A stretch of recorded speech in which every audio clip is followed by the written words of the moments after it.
here is some data source. China data source, our China data source, primarily from the several different sources. One is the government statistics. The government statistics has province statistics, city and county. So the province statistics come from 1949, and the city counties and start in 1996 and 1997. The second one is so the most the issue, the questions about the government statistics, because the government statistics are connected by different government, different levels of government to report by from the township to the county to the city and to the province and to the central government.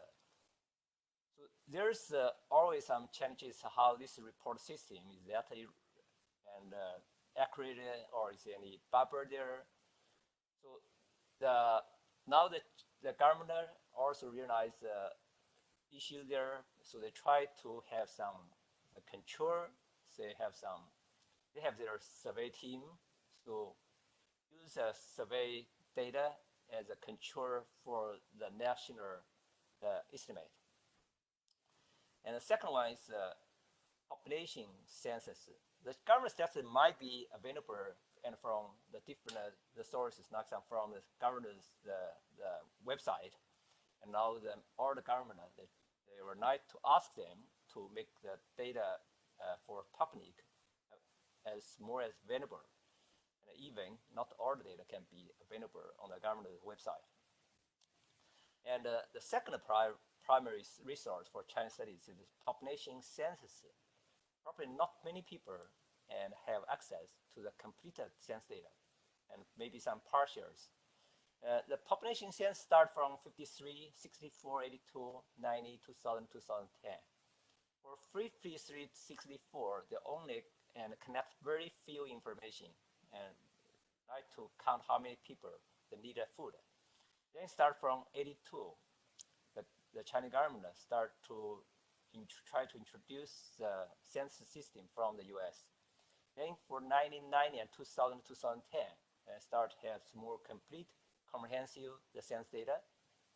So those population census data provide very important and also more reliable information for the China studies, especially demographic studies. Those data are available at national level, province, some at county, and some at township. But the most the complete data we have is for 2000, and when the Chinese government allowed to make those data available for China studies. Another resource, and also very important resource, and for China studies is the economic census, but not many people may be aware or have access to this data. Those economic census start from industrial census, then they change to basic unit census and cover not only the manufacturing, but also expand to service sector. Then start from 2004, they start more formal economic census. Then every 5 years, 2004, 2008, 2013, 18, and those data have the connecting information from all the business in China, including manufacturing and the service sector, and also include the private sectors.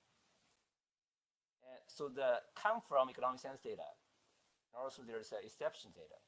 There's about now there's for 2004 there are about 7 million for the legal and economic unit. There are about 30 million the private the business. Now there are about more than 40 million this business in China. And also there are some other graphical environment data, like some land use data from the remote census data, lifetime data from remote census data.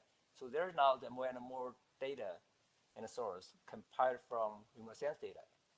And for GIS, and there's not many official GIS map available for public. And so the GIS maps we are using are developed and to match the census year match the census data. We have some base maps for 2000 population census and also for 2010 census. And in addition to those China data source, now there's some other data source available for China studies, like some the patent the data, the custom data, the import export, and also there's some China industrial survey data, but those data they are not available for the international the users. And now also there's some data come from the industrial, the business registration. Now and there are also more and more kind of the big data, like some social media data from Weibo and from other the social media the website.